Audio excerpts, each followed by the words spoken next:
నమస్కారం అండి. డాక్టర్ మొహమ్మద్ శ్రీనివాస్ మాట్లాడుతున్నానండి. సో షుగర్ ప్రాబ్లం ఉన్న వాళ్ళకి షుగర్ ప్రాబ్లం వలన ఏ కాంప్లికేషన్స్ రావచ్చు అలాంటి ఈ అంశం గురించి ఇప్పుడు మనం పరిశీలిద్దాం. సో మీకు తెలిసిందే, షుగర్ అంటే అర్థం ఏంటంటే రక్తంలో గ్లూకోజ్ అనేటటువంటి పదార్థం పెరుగుతుంది. సో ఈ గ్లూకోజ్ అనేది కణాలకు అన్నిటికీ కూడా అవసరం. ఎస్పెషల్లీ బ్రెయిన్కి అయితే గ్లూకోజ్ మాత్రమే తీసుకుంటుంది, ఇంకేది కూడా తీసుకోదు అది. సో ఇది మన బ్రెయిన్ ఫంక్షన్ చేయడానికి ప్రధానమైనటువంటి సబ్స్టెన్స్ గ్లూకోజ్ అది. అలాగే ప్రతి కణము, శరీరంలో ప్రతి కణం కూడా ఎనర్జీ కావాలి, దానికి శక్తి కావాలి అంటే అది గ్లూకోజ్ ద్వారా వస్తుంది. గ్లూకోజ్ ద్వారా వస్తుంది, మిగతా వాటి నుంచి కూడా వస్తుంది. కానీ గ్లూకోజ్ అంటే చిల్లర్ లాంటిది, ఈజీ అనమాట అది. సో అది లైట్ వెయిట్గా ఉండడం వల్ల ఈజీగా దాన్ని బర్న్ చేయొచ్చు, దాని నుంచి ఈజీగా ఎనర్జీ రావచ్చు. అదే ఫ్యాట్ అనుకోండి, అది 2000 రూపాయల నోట్ లాంటిది, అంతకుముందు దొరికేది ఫుడ్ లేదనుకోండి. సో అదేంటి, చిల్లర దొరకదు, అది కొంచెం హెవీ ఇది మాలిక్యూల్, కానీ ఎక్కువ పవర్ గలది. షుగర్ అంటే చిల్లర లాంటిది, 100 రూపాయలు లాంటిది. సో ఈజీగా అన్ని చోట్ల అది నడుస్తుంది కాబట్టి శరీరానికి ఇది ఈజీ ఖర్చు పెట్టడానికి. సో ఎనర్జీ రావడానికి సోర్స్ కింద గ్లూకోజ్ని వాడుకుంటాం.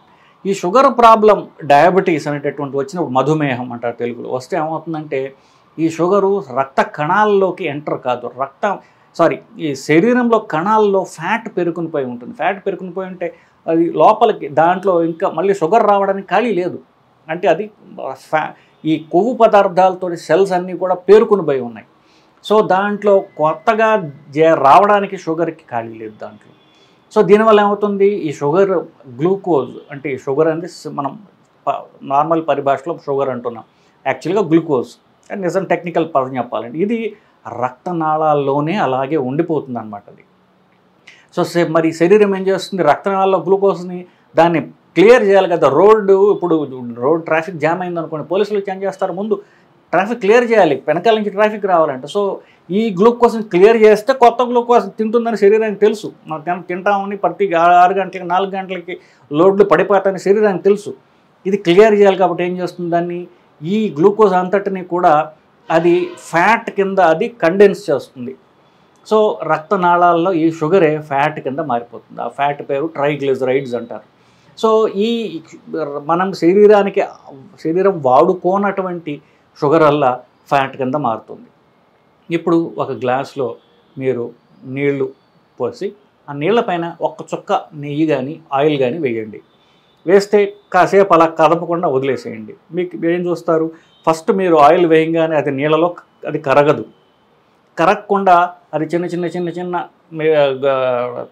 గ్లోబ్యూల్స్ కింద మారిపోతుంది, చిన్నగా అది విడిపోతుంది. విడిపోయి ఏమవుతుంది, దాని గోడ చుట్టూ పడుతుంది. సో ఆ గ్లాస్లో నీళ్ళ మధ్యలో ఉన్న ఆయిల్ ఎలా గ్లాసు గోడలకి ఇలా పట్టుకుంటూ పోతుంది. రక్తనాళంలో ఇదే జరుగుతుంది. ఎందుకు, ఆయిల్ వాటర్ అవి 2 కలవవు. సో ఈ రక్తంలో ఉన్న నీళ్లలో కరగదు కాబట్టి ఆ ఫ్యాట్ రక్తనాళం మీద పేరుకొని పోతుంది లోపల. సో ఇది జరిగేది. షుగర్ వల్ల రక్తనాళంలో కొవ్వు పేరుకొని పోతుంది. సో ఇది సంవత్సరాల తరబడి పోగా ఆ కొవ్వు పెరిగి ఆ రక్తనాళం సప్లై చేసేటటువంటి అవయవం ఏదైతే ఉందో దానికి రక్త ప్రసారం తగ్గిపోతుంది. ఇది జరిగేది చివరికి. ఇప్పుడు రక్తనాళంలో బ్లాక్ వస్తుంది అని చెప్పారు.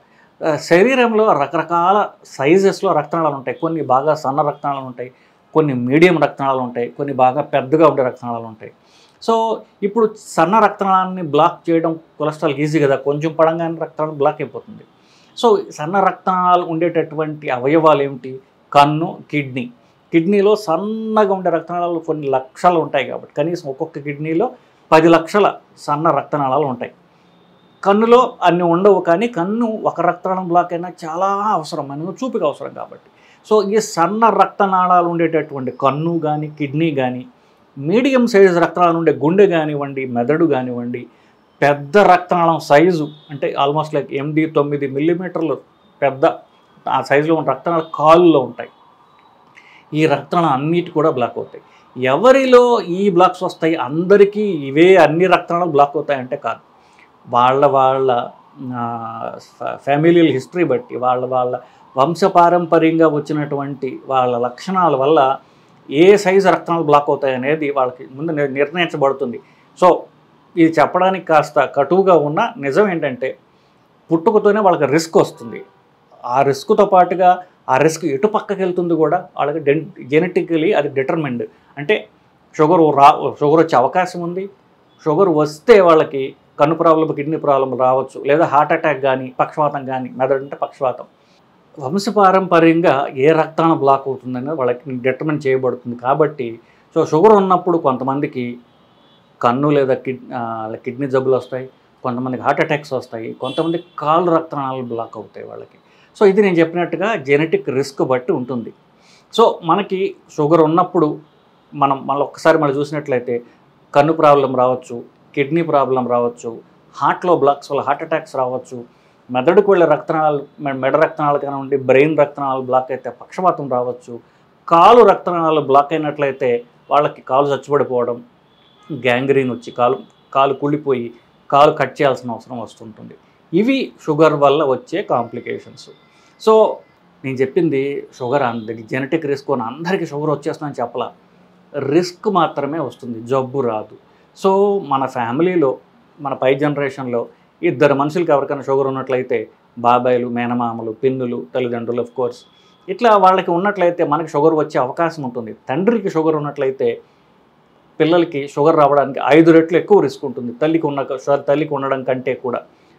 వాళ్ళ ఎస్పెషల్లీ తండ్రి సైడు కనుక మనకి షుగర్ ఉంటే మనకి వచ్చే రిస్క్ ఉంటుంది, ఆ ప్రమాదం ఉంటుంది మాత్రమే. ఆ రిస్క్ మనకి షుగర్ జబ్బు కింద అది మారకూడదు అని మనం అనుకుంటే మనం చేయాల్సిందల్లా మన శరీరంలో ఫ్యాట్ తక్కువగా ఉండేట్టు చూడటం, రెగ్యులర్గా వ్యాయామం చేయడం, సీరియస్గా ఎక్సర్సైజ్ చేయడం, ఇదొక్కటి మీరు పాటించినట్లయితే మీకు షుగర్ వ్యాధిని మీరు కాపాడుకోగలరు. Of course second is diet. అన్నంలో క్యాలరీస్ తక్కువ ఉండేటటువంటి రైస్ తీసివేయడం, క్యాలరీస్ తక్కువగా ఉండేట్టుగా చూసుకోవడం, క్యాలరీస్ ఎక్కువ ఉండేటటువంటి రైస్ ఇలాంటి పదార్థాలు తినకుండా ఉండడం. ఫస్ట్ నేను చెప్పినట్టుగా ఎక్సర్సైజ్, రెండవది డైట్. ఈ 2 చేసినట్లయితే మనకి జెనెటిక్గా రిస్క్ ఉన్న ఆ రిస్క్ జబ్బు కాకుండా మనం మధ్యలో దాన్ని ఆపవచ్చు, లేదా చాలా కాలం మనం దాన్ని పోస్ట్పోన్ చేయొచ్చు. Strong family risk of diabetes ఉన్నా కూడా కనీసం 30-40 ఏళ్ళు షుగర్ రాకుండా దాన్ని ఎక్సర్సైజ్ ద్వారా ఆపినటువంటి వాళ్ళు నాకు చాలామంది తెలుసు. మీరు చేయాల్సిందల్లా సీరియస్ కసరత్తు, సీరియస్ వ్యాయామం చేసినట్లయితే ఈ షుగర్ ద్వారా వచ్చే కాంప్లికేషన్ నుండి మిమ్మల్ని మీరు కాపాడుకోగలరు. మా ఇంట్లో షుగర్ ఉందన్నంత మాత్రాన మీరు డీలా పడిపోయి, కంగారు పడిపోయి, యాంగ్షియస్ కావాల్సిన అవసరమే లేదు. మీరు చేయాల్సిందల్లా ప్రతి సంవత్సరానికి ఒకసారి కనీసం షుగర్ ఎలా ఉంది పరీక్ష చేయించుకోవటం, కొలెస్ట్రాల్ పరీక్ష చేయించుకోవటం, మనకి దాన్ని ఎప్పుడు ఒక గంట కనిపెడుతూ ఉండాలి. మిగతాది అది ఈలోపుగా మీరు చేయాల్సిందల్లా ఏంటంటే రెగ్యులర్ ఎక్సర్సైజ్, కనీసం 40 నిమిషాలు, కనీసం వారానికి 5 రోజులు, 40 నిమిషాలు తక్కువ కాకుండా చేయాలి. 40 నిమిషాలు చేసి ఊరుకోవటం కాదు, 40 నిమిషాలు తక్కువ కాకుండా వారానికి 5 రోజులు సీరియస్ ఎక్సర్సైజ్ చేయండి. తిండిలో రైస్ని తీసేయండి. ఈ 2 పనులు మీరు చేసినట్లయితే మీకు షుగర్ రాకుండా మిమ్మల్ని మీరు కాపాడుకోగలరండి. నమస్కారం.